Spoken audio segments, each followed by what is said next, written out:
Welcome to this episode of Kennedy Saves the World.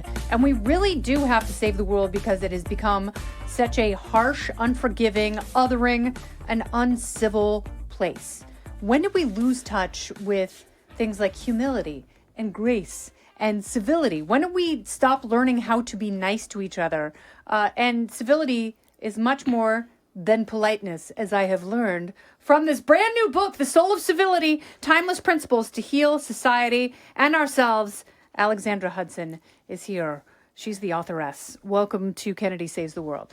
Thank you for having me, Kennedy. And I love that you live in Indiana. I do. Yes. Very much so. Yeah. And where are you from? You're from the East Coast, right? From Los Angeles originally, raised in Really? Vancouver, Canada. But Wow. I'm a refugee from federal government, and it was my decision to move to Indiana. I came home in despair one day. It was a particularly trying day in federal bureaucracy. Yeah. And I said to my husband, who's from Indiana, let's go. I'm done. And he goes, great. Let's do it. No takebacks. And a few months later, we were there. So that was 5 years ago. It's really nice raising your kids around It is Midwesterners. So true. It is so true. Midwesterners are different. They are. Like my parents are both Midwesterners. And it's like showing up with a casserole. It's just, it's in you. You don't even think about it. It's not as though you're doing something heroic for someone. It's like, oh no, you're sick. Here's a casserole. A friend of mine, a classmate of my husband's at Yale Law School, just moved to Chicago. So like also Midwest technically. And she had a baby. And right after she moved to the suburbs of Chicago. And it was like a revolving door of neighbors knocking on the door, welcoming them to the neighborhood, bringing them meals, bringing them cookies. And she was so perplexed as this like, are they East trying Coaster. To fat me up? What do they want from me? She's like, what is going Distrustful. on here? Yeah. Yes. That's really funny. It's very funny. Yeah, but then you realize like, oh no, people are just decent and kind. Right. And they care. This is what neighbors do. And they want you to be their neighbor. Like they want you to be a part of their fold. We've lost touch with that. It's like, this is a very profound week for your book to come out, considering what is happening in Israel and people's reactions to it and people's rationalizations for it. So you make a really important distinction in your book between politeness, which people tend to mistake politeness with civility, but civility is something much deeper. Are we broken past the point of repair in terms of our civility, our civil discourse, and ability to deal with people we disagree with? I don't think so. And I have hope because the Midwest gave me hope. Yeah. I discovered firsthand after I left government that there's this quiet revolution, this front porch revolution happening that's healing our country, reviving civility, which is a basic respect for the personhood and dignity of others. And as you noted, it's different from mere politeness, which is just etiquette, it's technique. It's manners. One of my first friends when I moved to Indiana from DC was named Joanna Taft. And she came up to me one day and said, hi, I'm Joanna. Would you like to porch with us sometime? And she invited us to her front porch where she had curated people across race, across politics, across geography in town. And we just inhabited a shared space and had conversation about non-political things, but that built trust to then have conversation about more controversial, more sensitive things. And that's really what is missing in our public life right now. A basic respect, a basic affection, especially across difference. All we see is the difference and all we talk about is the difference. And we don't have time and have space in our lives for non-political times just to, shoot the breeze together as neighbors, as fellow citizens. And that's part of the problem. So being from Indiana, I can tell you that porching also takes place on pontoons. There you go. So you can porch on a pontoon. Right. It's like a floating porch. So it's like I grew up in lake life in Indiana and I still go once a year and take my girls back because I want them to know that sense of where they're from and how people treat each other. And it's like you wave at every single person who drives by. You wave at every single pedestrian that you see, even if you don't know them. It's like, hi, how are you? And it's a foreign concept. On the West Coast, people are in their cars. They're separated from each other and from humanity a lot of the time. And as you point out in the book, we used to be a front porch society. We used to be a come visit, like come sit down. It's like, have some iced tea and let's talk about things. And then it shifted into a patio culture. That's right. Yeah, that's exactly right. And it's like, I love the patio. I love barbecuing. I love being with family, but it is very insular. It's something that takes place in a bubble away from everyone else. And we have created so many bubbles thinking that we're insulating ourselves and doing ourselves a favor but we're really losing touch with each other. And that's what's so radical about the front porch. As you noted, over the last 100 years, this architectural shift of the front porch that symbolized other-orientedness and community slowly moved around over 100 years to the back patio that's fenced in. It's curated. You're not just waving hi to strangers and neighbors. It's just family and friends who you want there. And Your tribe. That's right, your tribe. Because if they're not on your tribe, Why be with they're them? the other. Yeah, exactly. And they mean you harm. And so that's what's great about Joanna reclaiming the porch and really reclaiming her agency to be a part of the solution. She recognizes that, the tragedies happening in the Middle East right now and in Israel, she can't control that. She can't control who's in the White House. She can't control the divisive rhetoric in our presidential election. That's only going to get worse. But she can make her community better and stronger and more unified. And she's choosing to do so in the small ways by just every Sunday after church, just having a shared space for community to incubate that social trust, that social capital that is so fragmented and has been depleted in recent decades. I mean, Cracker Barrel does that. Like you drive up to a Cracker Barrel. My husband's grandparents love Cracker Barrel. I love Cracker Barrel so much. Like if I knew see a Cracker I Barrel, just knew you, and I said Kennedy's a Cracker Barrel. Absolutely. I mean, I have a Cracker Barrel order, and I believe that everyone. What is it? What is your Cracker Barrel? Should. It's the substantial ham, a plain baked potato, and a double order of green beans. We drive by everywhere in the Midwest. There are these billboards for Cracker Barrel, and it's this amorphous substance on a white plate. Like you have no idea. It's like a light. Could it be a biscuit? It could be mashed pork, potatoes? and it could be mashed potatoes. Yeah. It could be rice. Like it's kind of grainy, but it's like, why is that their advertising symbol? I don't know, but because it's like if it's in your order, you know how it tastes, and then you have a craving. That's right. Yeah, I want biscuits and gravy. It's a Rorschach test. Right there now. you go. It's marketing genius. It's whatever you want it to be. You Exactly drive by, right. Like, that's what I need. That amorphous. Because there's a good chance that in your Cracker Barrel order, that thing exists in your brain, and your brain is tied to your stomach, and they're like. And then you play the little game with the hopscotch. golf tees. Yes, exactly. I forget what it's called. And that is kind of a front porch culture. You're absolutely right. Like they have those rocking chairs. They have the rocking chairs. They're trying to bring and back. it's so folksy. Because you look at the rocking chairs, you're like, I want a life where I've got a couple rocking chairs. We crave that. At its core, even when you're in a big city, a big international cosmopolitan city like New York, at core, all we want in life as human beings is to be seen and known and loved. And that's what the porch gives you. And even in a big city, we crave that, which is why we carve out our little niche, our little communities of, our Equinox membership and our social clubs and our friends and our just like rituals, because we need that. We want those rituals and we want that community.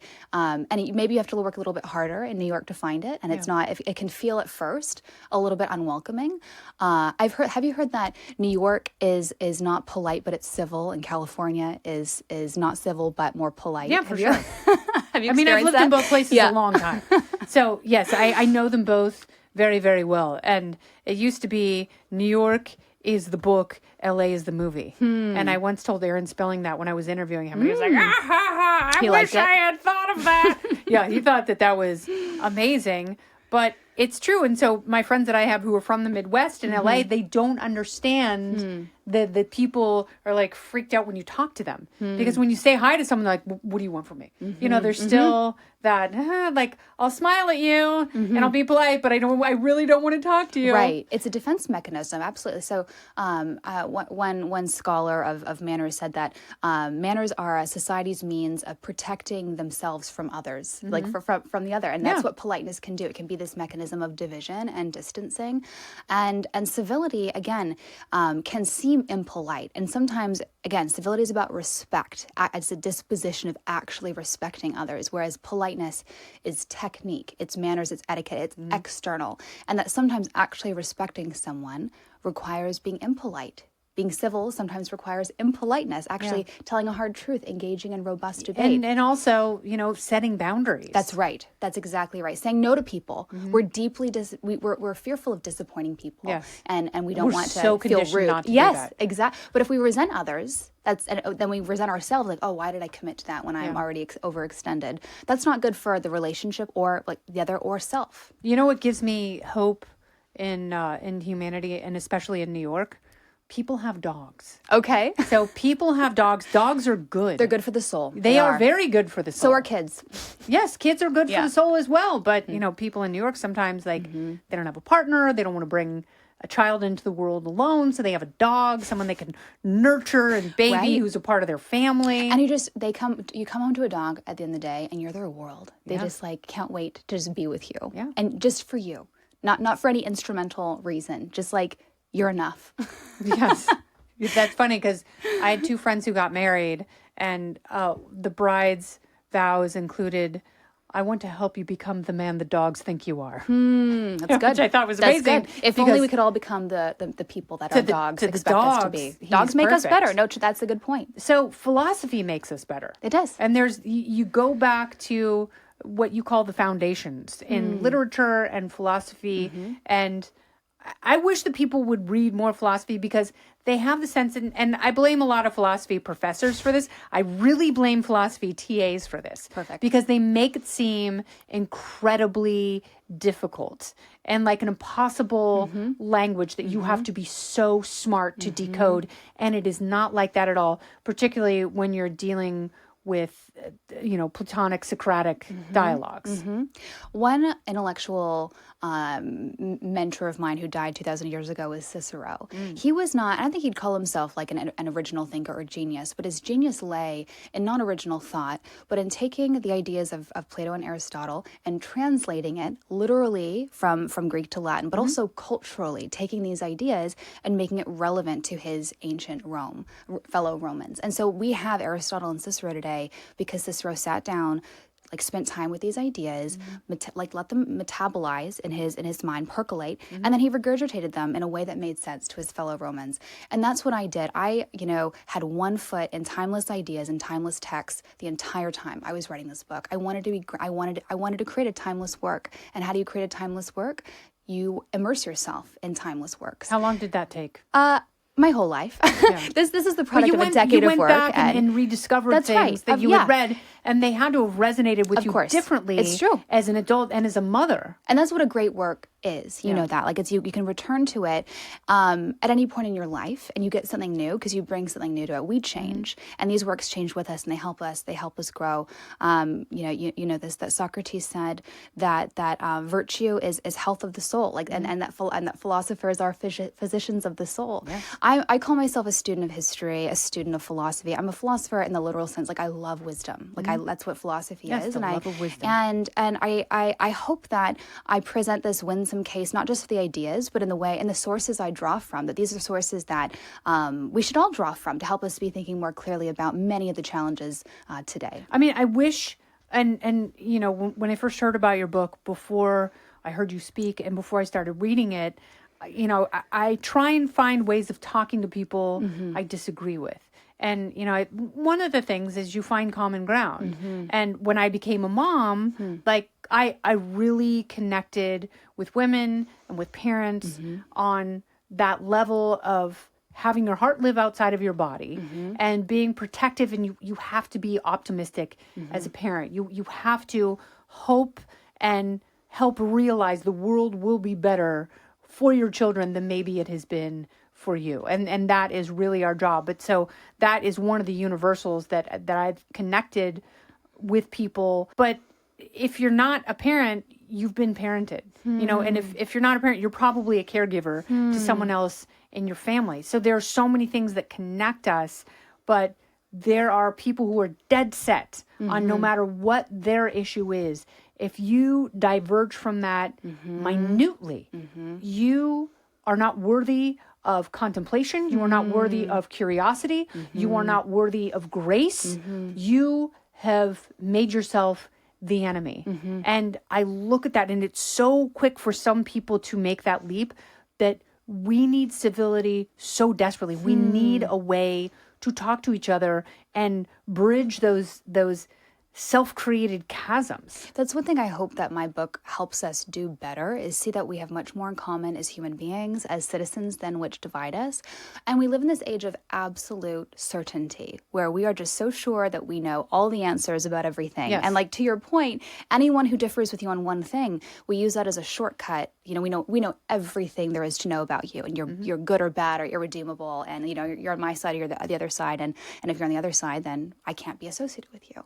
Yeah. But what does it look like to unbundle people and see them for the fullness of who they are, that their political belief on one issue, or who they voted for, or their race, or where they live, or these are just parts of who we are. They're not the sum total of who we are. And how do we see even mistakes people make, even hurtful things that people do to us sometimes? How do we not let that one part represent the whole, and see instead the gift of being human, the dignity and personhood of the other that matters far more than these smaller things. Well, and also the redeemability. Yes. But you know, you make such a good point, which is lost on people who are so entrenched, particularly on one issue, whatever that is. And a lot of times it's something political, but it's such a narrow definition that it's almost impossible for everyone to, you know, exist within your trench and to meet your narrow definition. We all have our sacred cows. Yeah. And no one's going to perfectly align with us. And that's like, to expect people to agree with us on everything. Like, the diversity is the spice of life is very real. Yes. It's not interesting to just be in an echo chamber and to not be challenged. As human beings, we crave challenge. We crave growth. Like watching my 3-year-old and my 1.5-year-old just climb up on rocks and jump off. Like, they're trying to test their boundaries, and they want to grow. Well, they also think they might be able to fly. That's right. And they have to learn that they can't, hopefully by jumping off of a small vicinity before something bigger. Yeah. But we crave that. And if we're not growing, we're atrophying. And I think that this age of moral certainty that we find ourselves in, people are atrophying, like intellectually and psychologically, where they're just You like, can see it. I think so. I mean, you can see it every day when someone, like, it's such, and I want you to address this, because it's such a backward culture when you could be a good person working at a Lululemon, and someone comes in God bless with us. a giant garbage bag and just starts filling it up. You are supposed to sit back and let that person just pilfer everything in the store, not call the police, not make an issue, but it violates everything within you, because, you know, for those of us who believe that there is the natural right of private property, that person is taking that private property Right. and violating that natural law, that axiom. And it's wrong, but it's like that is a symptom of cultural atrophy right there. It's like, oh, yep, well, there you go. That's just what people are doing, so we just got to let them do it. It's like, no, people have created organized crime theft rings in order to support that, just hoping that there are people naive enough to go, yeah, let's just let them do it, because they just need their space to steal It's a great stuff. point, because civility, as I define it, it demands action sometimes. It both demands action, but then it takes certain action off the table. So it demands action when, for example, you know, you ask your husband, how does this dress look on me? And he tells you the honest answer, like, that's not the best, you know, or he tells you have something in your teeth, like or, you know, sometimes the duty of citizenship requires taking action. Our country was founded on protest. And there's this rich tradition of civil disobedience in this country, that sometimes loving country and loving our fellow citizens requires standing up to them and saying, look, there's an injustice here, and I'm going to confront you with the injustice by standing in the streets, by participating in a sit-in. So again, civility both requires action. Sometimes that's actually what loving someone, what respecting someone demands, but it also takes certain actions off the table. For example, violence, for example, theft, for example, ad hominem attacks. So, you know, in the example you just gave of someone pillaging Lululemon, like, it's not loving someone to coddle them in something that's actually, you know, and Socrates would say this, harming their soul. Yes. You know, like, Yes. if you see someone doing something wrong, like, to not let them know, like, hey, that's not good for society, and it's not good for you either. That's not loving them. So Socrates says that no man can knowingly harm himself. Do you agree with that? Yeah, it's such a great point, and I draw from Socrates via Dr. Martin Luther King Jr. on my idea of what civility, what true civility is. We have a lot of apocalyptic rhetoric. That was the impetus for you writing this book, was having a weekend where you had a retreat talking about Dr. King's ideas on civility. That's right. His letter from Birmingham jail. Exactly. And so Dr. King says that and he's borrowing from Socrates in this, an idea, but he says segregation is wrong in his letter because it's mutually harmful. Like it hurts both the person whom you're segregating and the person who's doing the segregation because it deforms their soul. It gives them a false sense of superiority that is deforming to their soul. So, and he says that conversely, and I say the same is true for incivility, that when we're cruel to others, it's mutually harmful. But being good and kind and welcoming and having people into your home and ushering people onto your front porch, that's mutually ennobling. It benefits everyone involved. It makes us more human and more humane. Yes. And this is exactly what Socrates says about vice, that vice is sickness of the soul. So when we see someone acting viciously towards others, they don't deserve our disdain, our hatred. They deserve our empathy because they are sick. They are sick people. They have a sickness of the soul. Whereas people who, we hear a lot today that nice guys finish last, and you're not going to get ahead if you're not willing to be the strong man and the bully. And we hear that the stakes are too high to be decent to the other side. They're too bad. The stakes are too high and the other side is too bad to be decent for them. But Socrates and Dr. King would say, what is your end? What is actual victory if it comes at the cost of the health of your own soul? So how do we heal our souls? I mean, read my book. Read my book. Buy the book. Like soul is in the title. Like that was something that Socrates talked about constantly was the soul and the health of the soul. And maybe to borrow from Ayn Rand, maybe there is a collective soul. Like maybe we've done so much harm collectively as a culture that do we just hope and pray that one person at a time heals, or is there some larger force that is necessary? It starts in the small ways, like the small ways that we sow seeds of grace and love and trust in the world. That makes our world better and more brighter, and it makes us better and more brighter. Sometimes when I am in a bad mood, I feel tempted to flip people off in traffic. Snap at my husband, or be short at my children, or yell at a customer service person. And I realize, and this is kind of a reason I'm on this journey. I hope that came through. That this is not me from on high saying I've got it all figured out. Like I very much am like a work in progress. No, I get that sense. That's why the book resonates. And so, one recent insight I've had is like, actually being kind to others, that is a deep kindness to myself. Because when we're cruel to others, it makes me feel like disgusting. Yeah, it ruins your day. It's like, why did I just put you in a bad mood? Yeah. That's right. And so there's this cliche that hurt people, but at a very real sense, when you see people out there just being unduly malicious, for no it's like reason. there is woundedness there. And that has nothing to do with you. And we're not very good as a society or as people at telling those stories of exoneration.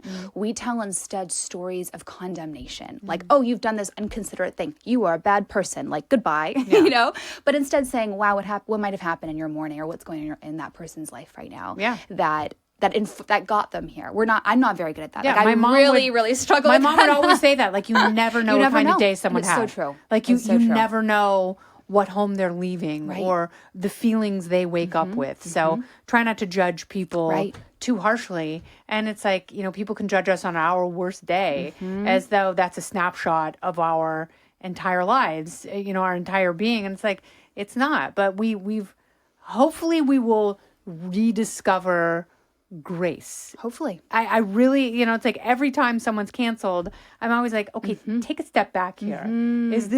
Are we overreacting to something? And what is the vengeance that we're feeding and ruining someone's life? And Christ said, "He who is without sin cast the first stone." Like that sort of vindictiveness, like that doesn't just want to have someone atone for their sin, their misdeed, but destroy them. Like that assumes that we've never made mistakes before, right? Like why we should have the same logic for others as we would want to have for ourselves in that very basic way. Do we, like you just said, do we want to be judged by our worst moment and have our moment of weakness be broadcasted all over the world and like be judged by that? But no, of course not. So why do we do that to others? It's ruthless. We're incredibly we're ruthless when it comes to that. Well, I'm very optimistic because the pendulum has swung so far out of balance that I'm really truly hopeful that goodness will prevail, good people will stick together, and civility will be the next swing of the pendulum. I just hope we stay in that.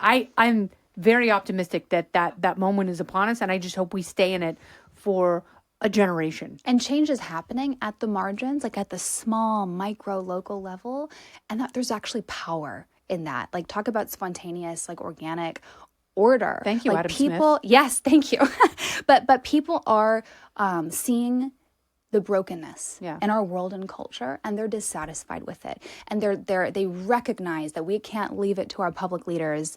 This is not a political issue. This is a social and cultural issue. Yeah, absolutely. And so it's not like one person, the next person who's president, even if he's the perfect president, right? Like he or she can't fix this issue. We're not going to have a philosopher king. Exactly. But people are doing that. Like it's at the local level, the organic, the voluntary level. There's power in that. So I hope that that's something that your listeners should, and if they read this book, can take away. We have way more agency and more power to be part of the solution. I hope people do read the book. Thank you. Because there's so many philosophical and literary references that, even if people are interfacing for the first time with them, look at this, the Soul of Civility.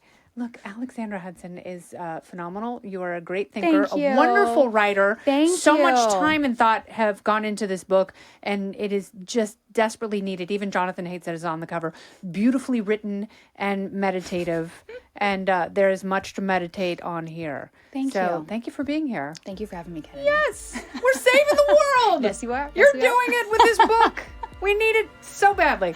All right, this has been Kennedy Saves the World. This is Alexandra Hudson. I'm Kennedy.